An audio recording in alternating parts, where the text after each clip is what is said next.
Hi everyone, it's Wayne from Inspired to Change again. Just another one of our videos. As you can see, another change of scenery. Not in the shed, not in the bedroom, I'm actually in the office for a change. So I've managed to get down into the office so we can actually use my favourite piece of equipment, which is the flip chart. And no tutor, no facilitator is complete without their flip chart. Okay, so just a reminder as we start, if you hit subscribe, you'll get notified, you'll get a little, and hit that little bell, you'll get a notification every time we put a new video up. We're still trying to get one up a week with all the skills and techniques that go along with our group and our workbooks. I know quite a few of you have been sent the workbooks to have a look through, and hopefully these videos go a long way to explaining and starting to touch on what the skills and techniques are. So what we thought we'd do today is have a look at stripping everything right down to the basics. And one of the very first exercises that we would do with any of our groups or anybody in a one-to-one is having a look at what influences and how do we go about making the decisions that we make. So what I want to do is introduce to you my piece of artwork. Now, I know it's really obvious, but I'm going to explain to you that this is a portrait. And you can tell from the features that it's a portrait of you. Yeah? Can see it? No, of course you can't. It's not only a portrait of you, it's a portrait of me. It's a portrait of all of us. This triangle represents us as a human being. Now, as a human being, from the moment we open our eyes in the morning to the moment we close our eyes in the evening, we are faced with situations, we are faced with decisions and choices that we make. Some of the things that we face that we like, some of the things we face we don't like. So I'm going to have a look at the process that we go through in making those decisions and making those choices. So, something comes along, a decision or a situation. The first thing, or one of the first things that we will have about it,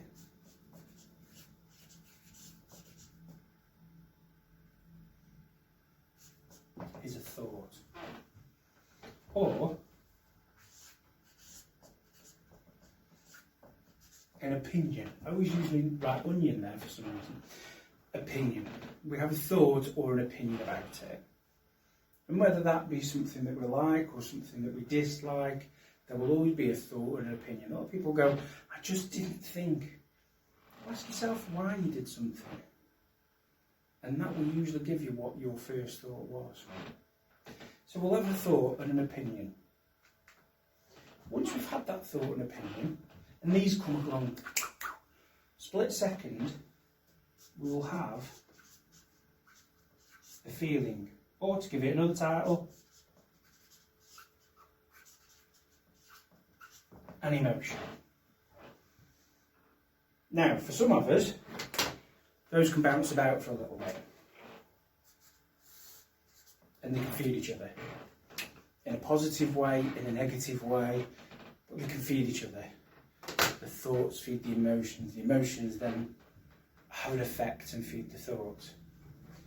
At some point, we will do something. We will act or react.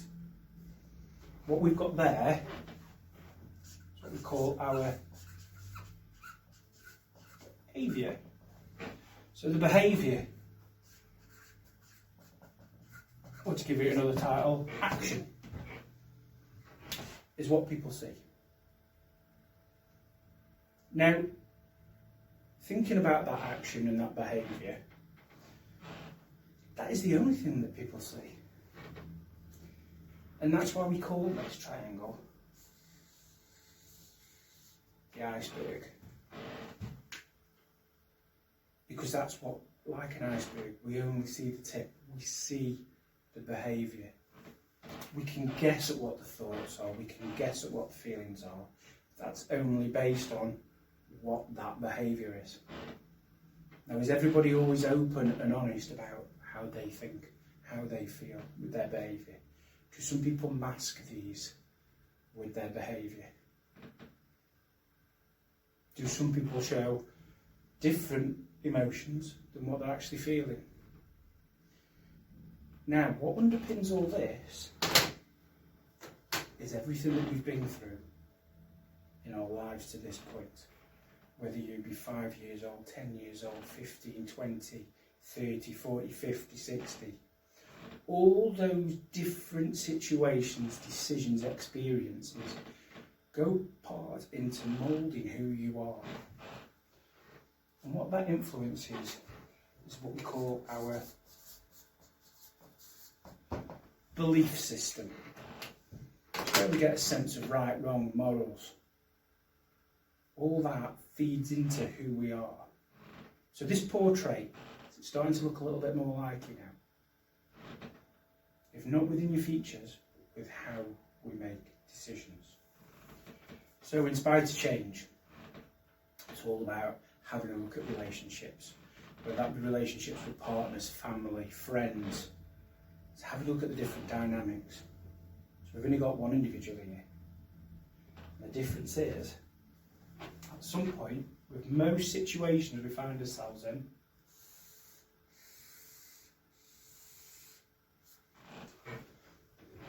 there's somebody else. There's another person.